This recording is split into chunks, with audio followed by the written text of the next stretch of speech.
नमस्कार. Share market Marathi या YouTube चॅनलवर आपल्या सर्वांचं हार्दिक स्वागत. आजच्या व्हिडिओमध्ये आपण सोमवार दिनांक 16 मार्च 2026 साठीचं इंडेक्सचं विश्लेषण करणार आहोत. मात्र या विश्लेषणाला सुरुवात करण्यापूर्वी मला तुम्हाला शेअर मार्केट मराठीच्या ॲप विषयी थोडक्यात माहिती सांगायची आहे. शेअर मार्केट मराठीचं ॲप आता Android आणि iOS अशा दोन्हीही प्लॅटफॉर्ममध्ये उपलब्ध आहे. हे ॲप तुम्ही तुमच्या मोबाईलमध्ये डाउनलोड करून इन्स्टॉल केलंय का? जर केलं नसेल तर आजच करा. याचं कारण असं आहे की शेअर मार्केट मराठीच्या सर्व सर्व्हिसेस आता ॲपच्या माध्यमातून उपलब्ध आहेत. यामध्ये शेअर मार्केट मराठीचे फ्री कोर्सेस, प्रीमियम ग्रुप आणि पेड कोर्सेसचा समावेश आहे.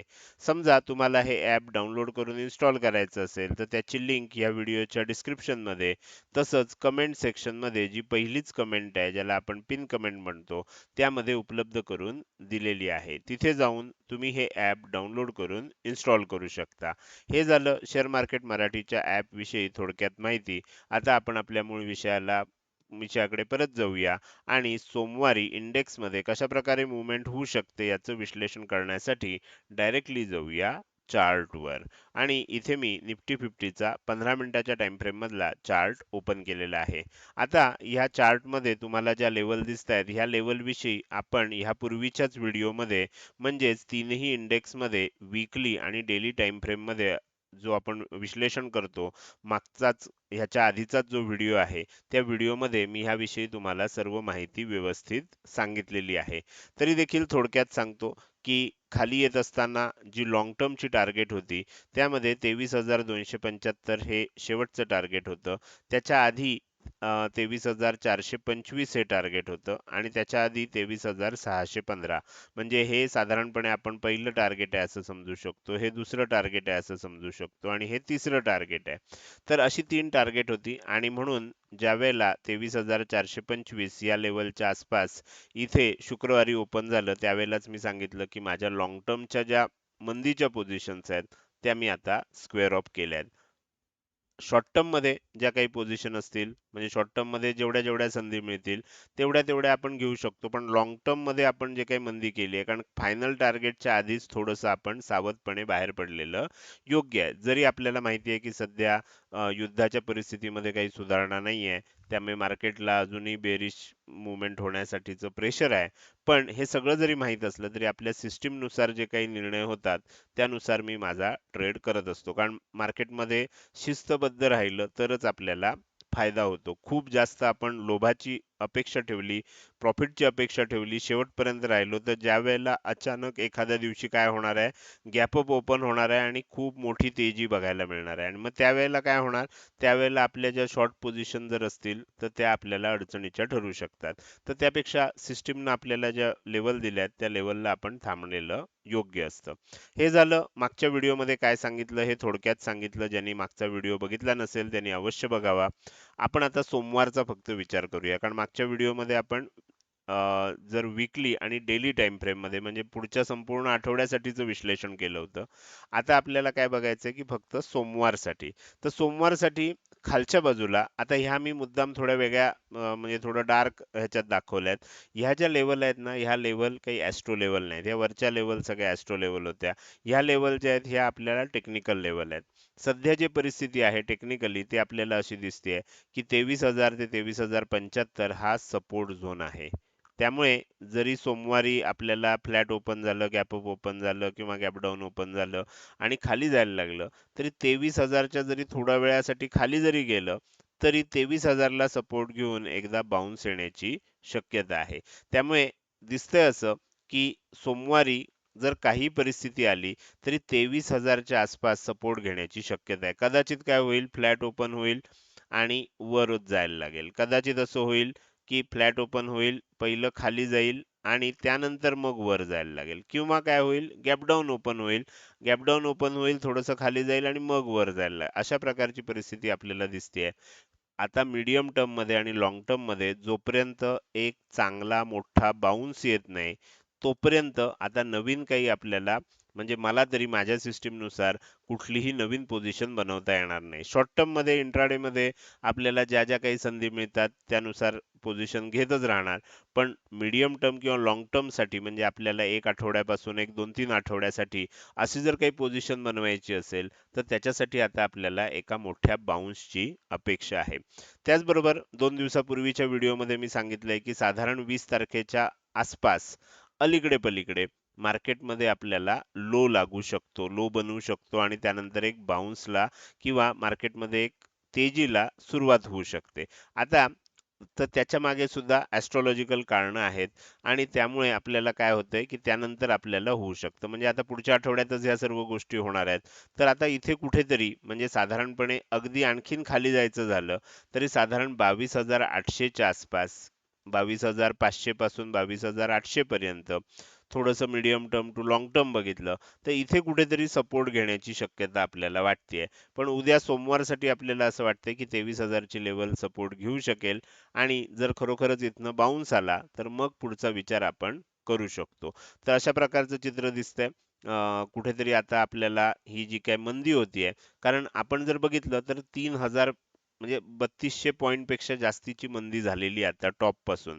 बरोबर? आणि साधारण 12 12.25% टॉपपासून आता निफ्टी खाली आलेला आहे. 10% 12% च्या आसपास जेव्हा खाली येतो त्यावेळेला एक बाउन्सची अपेक्षा असते. तर त्या पद्धतीनं सुद्धा आपल्याला इथे विचार करावा लागणार आहे. अर्थात ह्याचा अर्थ आता इथनं खाली जाणारच नाही का? आणखीन थोडंसं खाली जाऊ शकतं जसं सांगितलं, तसं 23,000 च्या आसपासपर्यंत जाऊ शकतं. अगदी प्रेशरमध्ये 23,000 ची लेव्हल तुटली, तर मग 22,800 ची लेव्हल आहे. त्याच्याही खाली गेलं तर 22,500 ची आहे. पण ह्या लेव्हल आता कुठेतरी इथे कुठेतरी सपोर्ट घेण्याची शक्यता आता निर्माण झालेली आहे. एवढीच गोष्ट आपल्याला लक्षात ठेवायची आहे. तर माझ्या मते आता तुमच्या लक्षात आलं असेल, की आता आपल्याला एक पॉझिटिव्ह सरप्राईज मिळण्याची शक्यता सुद्धा कधी ना कधी पुढच्या आठवड्यात येणार आहे. तर हे झालं निफ्टीमध्ये काय होऊ शकतं. निफ्टीसाठीच्या लेव्हल आपण बघितल्या. बँक निफ्टीमध्ये काय चित्र दिसतंय? बँक निफ्टीमध्ये जर थोडंसं मीडियम टर्म किंवा लाँग टर्मची टार्गेट्स बघितली, तर आत्ताशी पहिलं टार्गेट आलेलं आहे फक्त. कारण बँक निफ्टीला बँकांमध्ये तेवढा फार मोठा फरक पडलेला नाहीये. त्यामुळे इथे बघितलं तर आपल्याला दिसतंय की 53,890 हे जे टार्गेट होतं पहिलं ते आलेलं आहे. त्याच्या खाली आणखीन एक टार्गेट आहे. त्यामुळे काय होऊ शकतं सोमवारी थोडा खाली जायला स्कोप आहे. आता हे लगेच हेच टार्गेट येईल का? सोमवारीच येईल का? सांगता येत नाही. बरोबर? त्यामुळे इथे थोडा खाली जायला स्कोप आहे. पहिलंच टार्गेट आलंय. पण पहिलं टार्गेट आलं असल्यामुळे काय झालं आणि हे फायनल आहे टार्गेट. त्यातलं पहिलं टार्गेट आलंय. त्याच्या खाली कुठलं टार्गेट आहे?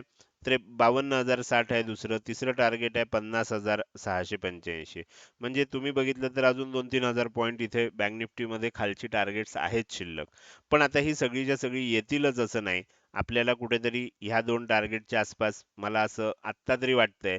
अर्थात हे गट फिलिंग आहे ह्याच्यासाठी कुठलंही ॲस्ट्रो किंवा कशाचाही आधार नाहीये, की इथे कुठेतरी आपल्याला सपोर्ट घेतला जाईल आणि 52,060 ते 53,770 ह्या एरियात कुठेतरी सपोर्ट घेतला जाईल आणि एक बाउन्स येण्याची शक्यता आपल्याला आता वाटते. तर त्यामुळे बँक निफ्टीमध्ये सुद्धा आपल्याला थोडंसं सावध राहणं आवश्यक आहे.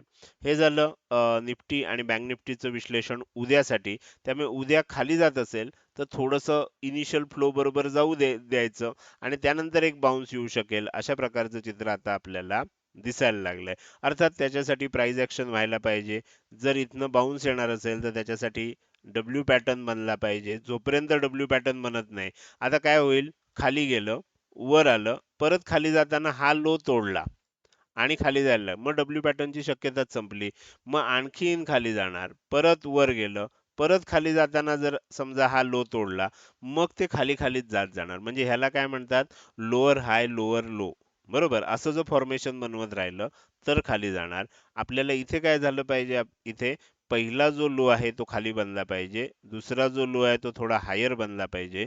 म्हणजे हायर हाय आणि हायर लो बनत गेले तरच तेजीला सुरुवात होणार.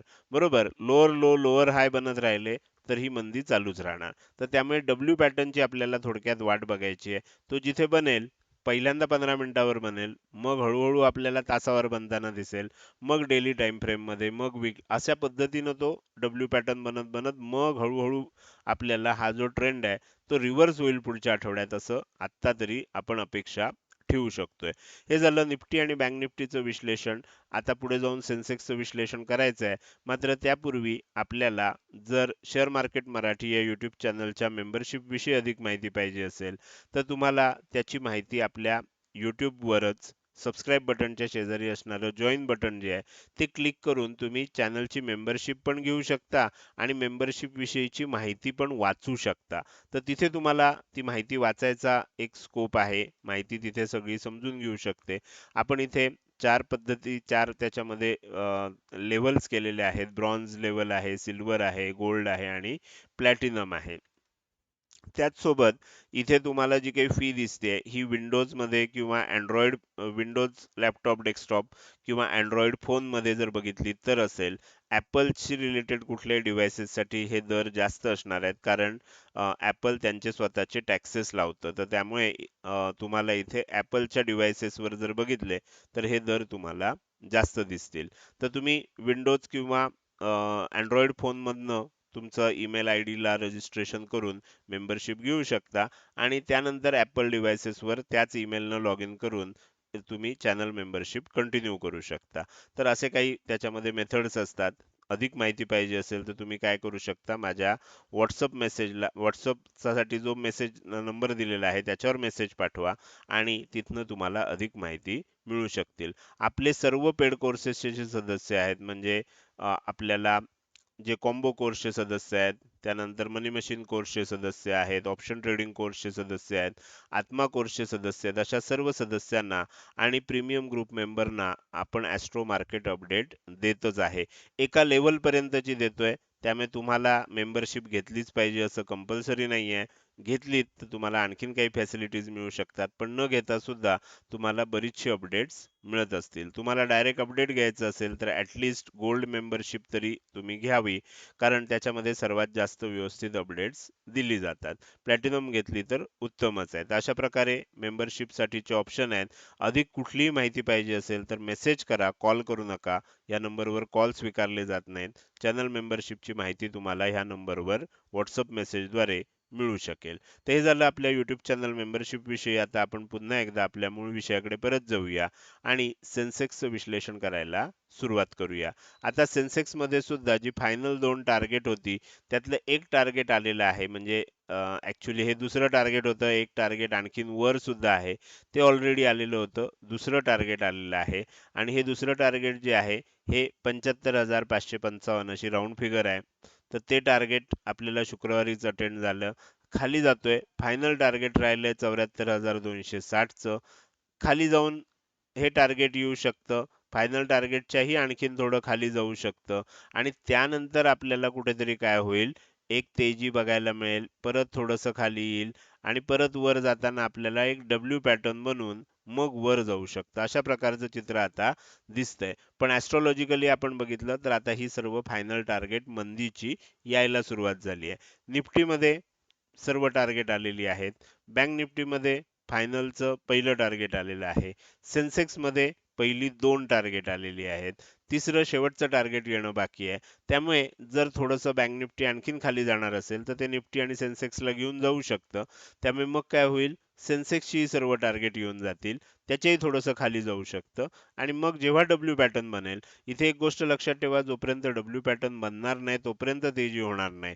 तोपर्यंत आपल्याला मगाशी दाखवलेल्या पद्धतीनं सेलिंगच होत राहील. बघा इथे काय झालं, खाली आलं, वर गेलं, पण खाली जाताना काय झालं, हा लो मोडला. खाली आलं, वर गेलं, खाली जाताना काय झालं, हा लो मोडला. खाली आलंय, वर जातंय, पण खाली जाताना अजून हा लो मोडलेला नाहीये. बरोबर, इथनं जरी वर गेलं तरी इथे डब्ल्यू पॅटर्न बनवू शकतो. तर ही गोष्ट आपल्याला लक्षात ठेवून मग पुढचा विचार करायचा आहे. जोपर्यंत पूर्वीचा लो मोडत राहील तोपर्यंत आणखीन खाली खाली जात राहणार. ही गोष्ट लक्षात ठेवायची आहे. सोप्या पद्धतीनं आपण जर मार्केटचं विश्लेषण केलं तर आपल्याला मार्केटमध्ये काम करताना जास्त टेन्शन येणार नाही. तर हे झालं उद्यासाठीचं तिन्ही इंडेक्सचं विश्लेषण. आपण आता या व्हिडिओच्या शेवटी आलोय. जाता जाता मला तुम्हाला विचारायचं आहे की आजचा हा व्हिडिओ तुम्हाला कसा वाटला? जर आवडला असेल तर नक्कीच तुम्ही या व्हिडिओला एक लाईक करू शकता. कसा वाटला हे कमेंट सेक्शनमध्ये सांगायला अजिबात विसरू नका. लक्षात ठेवा, तुमची एक लाईक आणि एक चांगली कमेंट हीच माझ्यासाठी प्रेरणा असते, ज्याच्या सहाय्यानं रोजच्या रोज हे विश्लेषणाचे व्हिडिओ मी करत असतो. त्यामुळे व्हिडिओ बघायला सुरुवात केल्या केल्या व्हिडिओला लगेच लाईक करा. व्हिडिओ बघून झाल्यानंतर तो कसा वाटला, काही प्रश्न असतील, शंका असतील किंवा तुम्हाला मला काही सांगायचं असेल तर कमेंट करून अवश्य सांगा. त्याचसोबत आजचा हा व्हिडिओ तुम्ही अजूनपर्यंत बघताय आणि अजूनही जर तुम्ही शेअर मार्केट मराठी आपल्या यूट्यूब चॅनलला सबस्क्राईब केलं नसेल तर कृपया सबस्क्राईब करा आणि शेजारी असणाऱ्या बेल आयकॉनला क्लिक करून ऑल असं नोटिफिकेशन निवडा. म्हणजे इथून पुढे रोजच्या रोज येणारे हे विश्लेषणाचे व्हिडिओ मी अपलोड केल्या केल्या तुम्हाला विनाविलंब बघता येतील. आजच्या व्हिडिओमध्ये मी इथेच आपली रजा घेतोय. धन्यवाद.